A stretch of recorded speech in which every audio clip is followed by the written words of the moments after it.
Welcome to the League of Legends Champion Spotlight, featuring Talon, the Blade's Shadow. Talon is a melee assassin.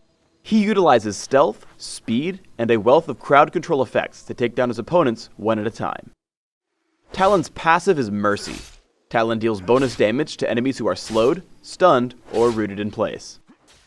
Noxian Diplomacy causes Talon's next attack to deal bonus damage and inflict a bleed on the target. This bleed deals damage and reveals the target over the next few seconds. Activating Noxian Diplomacy resets Talon's attack timer, so using it immediately after landing a basic attack will increase your damage output. Rake sends out a wave of blades that return immediately after. These blades damage and slow all enemies they encounter. Cutthroat causes Talon to blink to target enemy. Immediately after blinking, the target is silenced and receives bonus damage from Talon for a short time. Shadow Assault is Talon's ultimate. On activation, Talon sends out a ring of blades and turns invisible. While invisible, Talon enjoys bonus movement speed. After a few seconds, or after attacking a target, Talon reappears and the blades rush back to him. These blades damage all enemies they hit, both on the way out and back to Talon. I face Nidalee in top lane. I generally have enough mana to constantly harass with Cutthroat, Rake, and Noxian Diplomacy. I focus on killing minions but always jump on her whenever I can. Once she gets low, I use Shadow Assault to catch up to her. Walking past her, Shadow Assault and Rake deal a ton of damage. Afraid she'll retreat, I take her down with a flash and pick up the kill securely. As I attempt to get back home, Lee Sin comes to gank me. Check out how I escape. I jump to him with Cutthroat when the minions arrive, so he can't slow me yet. Then I immediately land Rake and keep running. I then move so that the caster minions block his chance at landing Resonating Strike. Once he breaks free, I know that he will immediately toss it out, so I juke to the right and make it out safe. We get into a team fight in the jungle. I hop onto Nidalee and burst her down, immediately using Shadow Assault to evade any counterattacks. I head over to Vayne, eventually taking her down with Rake as she runs. Afterward, I'm afraid of Alistar, so I tag him with the silence from Cutthroat and then move on to take down Lee Sin. We get into another teamfight in the river.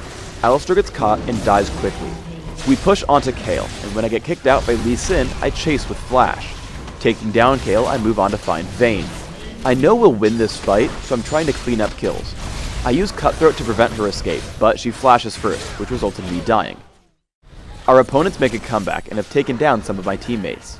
Thankfully, Talon shines brightest when your opponents have no cooldowns. Right away I jump Nidalee because she's low and a large damage threat. I then misclick and exhaust Alistar instead of Vayne. Thankfully, Jarvan knocks her up and we get both kills. After, I move on to Kayle, who has no chance to escape thanks to Jarvan's exhaust. Lee Sin joins the fray, who gets greedy when he sees Jarvan get low. Greed causes his demise and I get a quadra kill. Because Talon has good burst damage, he works really well in coordinated ganks. As Warwick and Twisted Fate get into range, I jump in with Cutthroat and take her down with Rake and Noxian Diplomacy. As an assassin, you have to do a good job of estimating your opponents. Making a wrong move will get you killed for no benefit.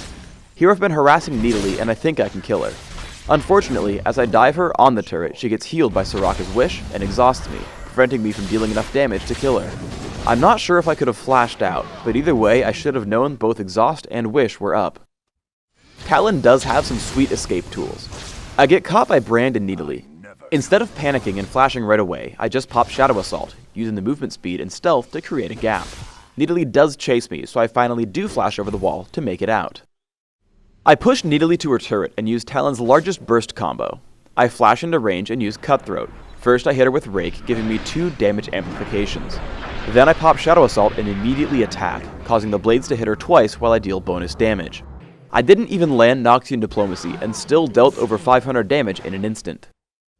Shadow Assault has a number of clever uses. I see Misfortune out of position in mid.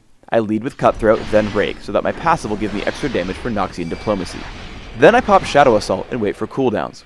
Warwick does show up to kill her, but I could have taken her down with the second half of Shadow Assault and the freshly cooled Noxian Diplomacy.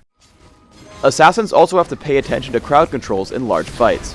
While jumping onto Soraka with the silence from Cutthroat was probably the best target, it was also right next to the enemy Warwick. He tags me with an infinite duress and suppresses me until I die. For runes, I take armor penetration marks, flat armor seals, flat magic resist glyphs, and flat health regeneration quintessences. This setup is aimed at giving me the best laning presence, which is Talon's biggest weakness. My masteries are 2109, taking pretty typical physical damage buffs, along with mastering Exhaust and taking Flash. I max Rake first for its increased slow and damage, which also allows me to farm minions really easily. I max Noxian Diplomacy after, interrupted by a point in Cutthroat at level 3. Basically, I'm just trying to get as much damage output as I can early on. For items, I open with Doran's Shield. If you're having trouble early on, a Doran's Blade or two can hold you over while you build Berserker's Greaves. After, I grab Yomu's Ghost Blade as soon as possible, and transition into my bigger damage items with Bloodthirster and Infinity Edge. There are 2 items that I consider must-buy on Talon. Frozen Mallet will slow enemies on every attack, which guarantees your passive damage increase. Quicksilver Sash is the only way for you to remove Exhaust, so if you get stopped by enemy summoner spells, make sure to grab this item. Thanks for tuning in to the Talon Champion Spotlight. Please subscribe to the Riot Games YouTube channel up top and leave us a comment just below the video.